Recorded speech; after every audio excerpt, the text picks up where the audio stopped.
The transition from Ming to Qing, or simply the Ming-Qing transition, or the Manchu conquest of China from 1618 to 1683 saw the transition between two major dynasties in Chinese history. It was a decades-long conflict between the emerging Qing Dynasty, the incumbent Ming Dynasty, and several smaller factions like the Shun Dynasty and Shi Dynasty. It ended with the consolidation of Qing rule, and the fall of the Ming and several other factions.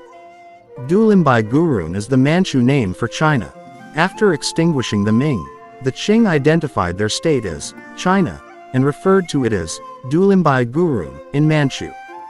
The Qing equated the lands of the Qing state, including present-day Manchuria, Xinjiang, Mongolia, Tibet and other areas, as China, in both the Chinese and Manchu languages, defining China as a multi-ethnic state, rejecting the idea that China only meant Han Chinese areas, proclaiming that both Han and non-Han peoples were part of China, using China to refer to the Qing in official documents, international treaties, and foreign affairs, and the Chinese language, Dulimbai Gurun Ibid, referred to Han Chinese, Manchu, and Mongol languages, and the term Chinese people referred to all Han Chinese, Manchu, and Mongol subjects of the Qing.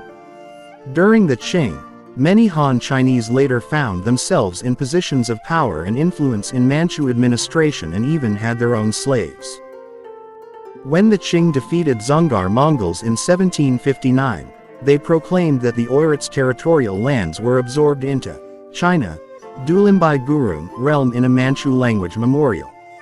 They expounded the ideology that they were bringing together the outer, non-Han Chinese like the Khalkha Mongols, inner Mongols, Oirats including Tibetans, who were then under the rule of Oirat Khanates, together with the inner, Han Chinese, into one family, united under the Qing state.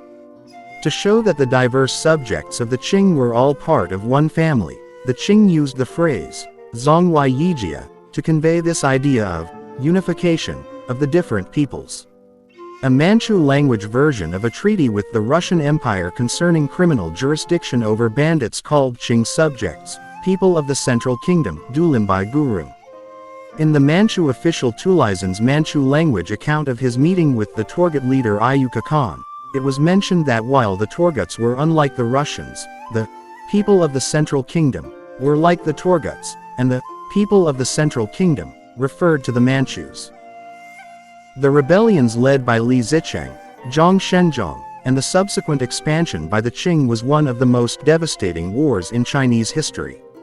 Examples of the devastation include the Yangzhou massacre, in which some 800,000 people, although this number is now considered an exaggeration, including women and children, were massacred. The Qing carried out massacres in cities which resisted like Yangzhou and Guangzhou but did not carry out violence in cities which surrendered and capitulated to Qing rule like Beijing and Nanjing. Nanjing surrendered to the Qing without a violence as all officials surrendered and defected.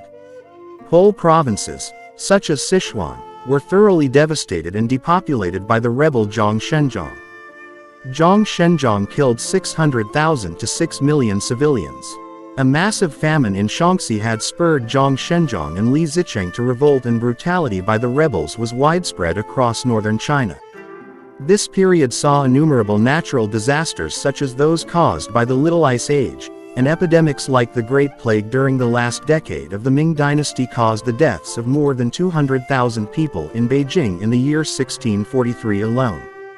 Coastal China was also devastated by the Qing coastal evacuation order while fighting with the Koxinga regime.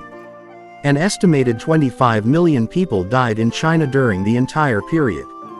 Some scholars estimate that the Chinese economy did not regain the level reached in the late Ming until the mid-Qing dynasty. According to economic historian Robert Allen, family income in the Yangtze Delta, China's richest province, was actually below Ming levels in 1820 but equal to that of contemporary Britain.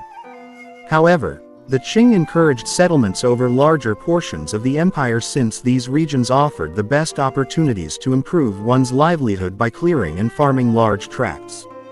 Economic growth in the middle and upper Yangtze regions complemented growth in the lower Yangtze, as more people began to move out of already crowded regions and into new lands of opportunity. Immediately before the Ming Dynasty was overthrown by Li Zicheng and the Qing entered Shanhai Pass, disease, famine, starvation and bandits ravaged the population of China.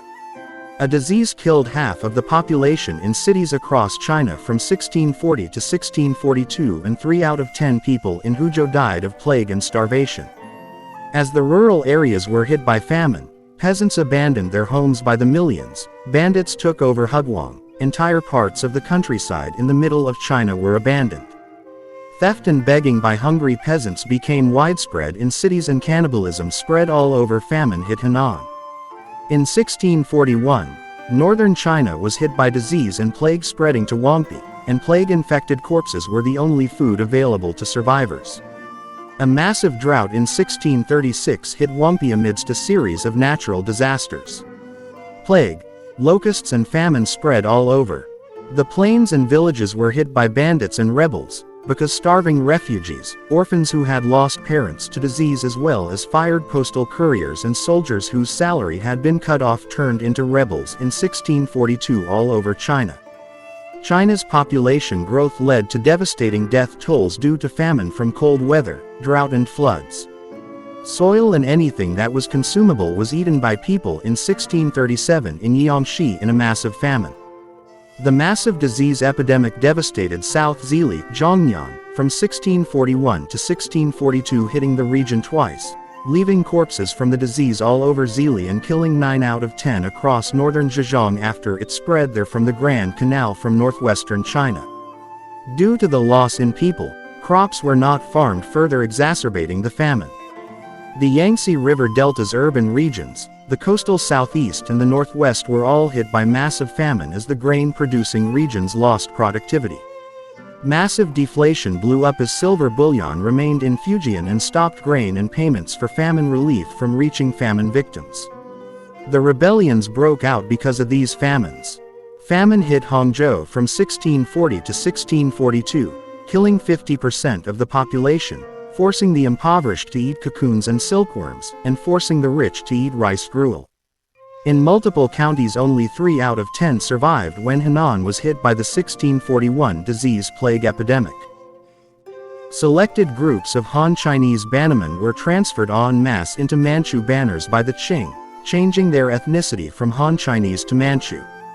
Han Chinese bannermen of Tai Nikon and Fusi Nikon backgrounds into the Manchu banners in 1740 by order of the Qing Qianlong Emperor. It was between 1618 and 1629 when the Han Chinese from Liaodong, who later became the Fushun Nikon and Tai Nikon, defected to the Jurchens. These Han Chinese origin Manchu clans continue to use their original Han Chinese surnames and are marked as of Han Chinese origin on Qing lists of Manchu clans. Accounts of atrocities during the transition from the Ming to Qing were used by revolutionaries in the anti-Qing Xinhai Revolution to fuel massacres against Manchus. Manchu bannermen and their families were massacred in several banner garrisons across China during the revolution, one of the massacres taking place in Xi'an. The Hui Muslim community was divided in its support for the 1911 Xinhai Revolution. The Hui Muslims of Shaanxi supported the revolutionaries and the Hui Muslims of Gansu supported the Qing. The local Hui Muslims, Mohammedans, of Xi'an, Shaanxi province, joined the Han Chinese revolutionaries in slaughtering the entire 20,000 Manchu population of Xi'an. The native Hui Muslims of Gansu province led by General Ma Anliang sided with the Qing and prepared to attack the anti-Qing revolutionaries of Xi'an city. Only some wealthy Manchus who were ransomed and Manchu females survived. Wealthy Han Chinese seized Manchu girls to become their slaves, and Han Chinese troops seized young Manchu women to be their wives. Young pretty Manchu girls were also seized by Hui Muslims of Xi'an during the massacre and brought up as Muslims. Sekian video kali ini, terima kasih sudah menonton sampai selesai. Mohon maaf kalau ada salah informasi.